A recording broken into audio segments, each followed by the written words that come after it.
Hello, welcome to my channel. Okay, so I'm talking about perfectionism today because it's a subject close to my heart. I suffer from perfectionism. You might think, well, I've seen your videos. No, you don't. But I'm working on it. I'm aware of it and I'm working on it because I know how destructive it can be. And you might think, oh, perfectionism, if you're a perfectionist, then you're going to do a really good job. You do anything, you're going to put 110% into it, and that is going to yield some really good results. Probably better than other people's results who are not perfectionist. But I personally see it as a negative thing because all it's done for me is put me under pressure. Pressure to achieve something that's not achievable a lot of the time, because what the hell is perfect? Anyway, it's got to be a very subjective thing, because what's perfect to me wouldn't necessarily be perfect to you. So it doesn't exist. I don't think perfection exists, really. Or either everything's perfect or nothing is perfect. I'm not sure. That might be a bit deep. I don't know, or it might just be shite. How it affects me is that I try now. I gave up. I think when I was little, I never got any kind of recognition for what I did, or if I did anything, it was criticised, and eventually I gave up. And now I've overcompensated. I never felt good enough, so now I overcompensate by trying to be perfect. So it's not enough to make a good enough effort. I've got to be perfect. Like I said, it doesn't exist, and all it does is frustrate and put me off doing things. It's like these videos, for example. My introduction video to the channel, I must have done about 40 takes. That's no exaggeration. Until I decided on one, because I was getting to the point where I was getting sick of it, and I thought, this isn't how it should be. It's got to be fun. And if it's not fun, there's no point, really.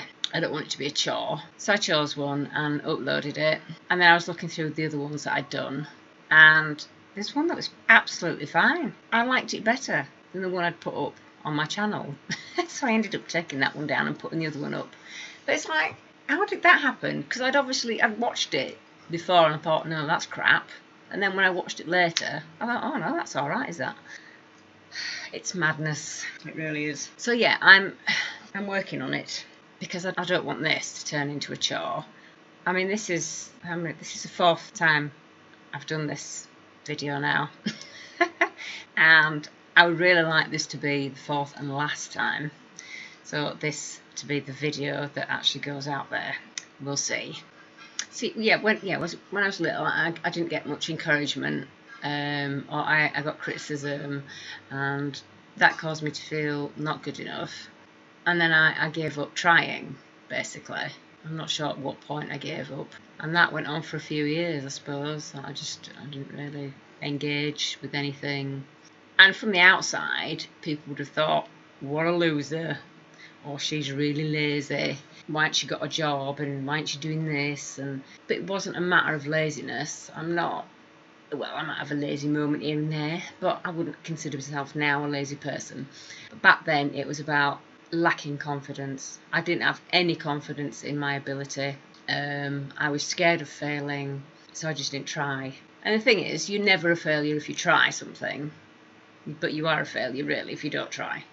So I guess eventually, after that being going on a few years, and I wasn't happy, because you're not going to be happy like that, are you? I thought, well, if I want to feel happy, if I want to be successful, and all the other things that we strive for, then I'm going to have to get off my arse and make an effort. I'm going to have to take some risks. And so I did. So I started doing little courses here and there, because I left school. So I was at school for 11 years. 11 years of my life, and I came out with 1 O-level. And that was a pass. It was a C grade, so it's just a pass. So I scraped it really. So that was 11 years of my life wasted pretty much. But anyway. So I started doing little courses here and there, and gradually worked up to doing some more GCSEs, A-levels, and then my degree. But all through my degree, I kept thinking, I can't do this, I'm not bright enough, I can't do this. Every time I got an essay title, I was like, I can't do this. And I'd have a mini meltdown The times I felt like I was having a breakdown were numerous during those 3 years. But I did do it. I got through it. And I'm proud of myself for that. But it took me a long time to recognise that fact. Because that's another thing with me, and maybe with you as well. I have this little voice saying, yeah, and so what? So you've got a degree, so what? You did this, yes, so what? And I'm slowly having another voice over that voice saying, I did that, I'm frigging awesome. The thing is, that degree was hard enough because I lacked confidence and I just didn't believe that I could do it. And I think if it hadn't been for the financial implications, I may have given up. Because it's like I got loans out. Whether you do the degree or not, you have to pay the loans back because it's a loan. It was in the word. So I thought, well, I can give up and have to pay all this money back and I've got nothing to show for it, or I can push through my fear, my lack of confidence, and see what happens. And I did it, and I got a 2-1, which is pretty good for somebody who came out of school with 1 O-level. And also, during this time, these 3 years, I was a single parent of a teenage daughter. Never an easy thing. And she took an overdose and was in hospital with that. And they thought she had liver damage at one point, but she was fine. And then a month later, she was back in that ward with almost in the same bed with pneumonia. So I was having to deal with that whilst doing my degree. So that was pretty tough. Then I had a dream one Friday night. I suppose the end of the night, is it relevant what night it was? Not especially. But anyway, it was a Friday night, and in my dream, my dad died. So I woke up and I felt pretty upset by that. But I kind of forgot about it. I went to the pub that night, so the Saturday night, and somebody told me that an acquaintance of mine, friend, I'd known him intimately, shall we say, had taken heroin and died of an overdose. He was only young, he was in his 20s, so that was a shock. And then on the Sunday morning, I got a call from the hospital to say my dad had had a heart attack. So obviously I'd had this dream, and I was pretty upset and worried about that. But anyway, he was fine. But I was wondering about that dream. It's like there was a death and my dad. Obviously, my dad's death in the dream. And then over the weekend, there was a death and my dad had a heart attack. So it was almost like a premonition. But it didn't matter really, but I just thought I'd mention it. So that went on. I stopped drinking because I had an alcohol problem and I'd relied on alcohol quite a lot. So that was tough. Probably not a good time to stop drinking really. But I did anyway. But it was hard. A friend of many years fell out with me. And that was to do with my drinking. So that was pretty tough. I had a few financial issues and concerns. So I had a lot of shit going down, man. And that was on top of doing this degree, which was giving me a mini breakdown every essay. But I got through it. But it was only years later that I could look back and think, wow, look at everything that you went through. But you did it. You got through it. You completed that degree and you got through all that shit. And that's you, Coral, who is useless and incapable. Because that's how I'd always seen myself. And that's what's important. We need to recognise what we achieve in life. It's not just all about what we achieve, but we get a lot of confidence and self-esteem, I think, from what we achieve. It's about who we are as well, as a person, and we need to recognise that. You know, when we're kind to somebody, we need to recognise that we've been kind, because we can be so critical of ourselves, you know. Well, and that where perfectionism comes in again. Oh, well, I got angry that one day. I'm a really bad person. Okay, so what about the other days? Yeah, well, I was fine. I was helpful, I was kind, and I was cheerful and everything else.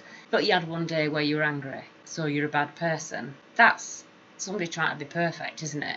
Because if you were perfect, you would never get angry. And that's hogwash, because there's plenty to be angry about. We need to be kinder to ourselves. I need to be kinder to myself, and I am being kinder to myself. And we need to be aware of this perfectionism bollocks, because that's what it is. So, recognise what you do, what you achieve, who you are as a person. Recognise the good.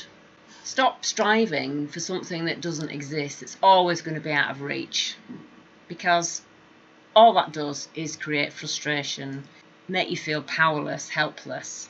Oh, actually, yeah, I was going to mention, when I was studying psychology, because that was my degree, and counselling, there was some guy, some psychologist, some cruel bastard, if you ask me, who did an experiment with dogs in a cage, and I think he electrified the bottom of the cage, and every now and again he would send a shock through the cage, and the dogs would obviously try and get away because it was painful, but they couldn't get away because they were locked in a cage. And eventually they just gave up because they had no effect on their environment. They just couldn't change it, so they gave up. And I think it was called learned helplessness or something, the theory was, which can lead to depression.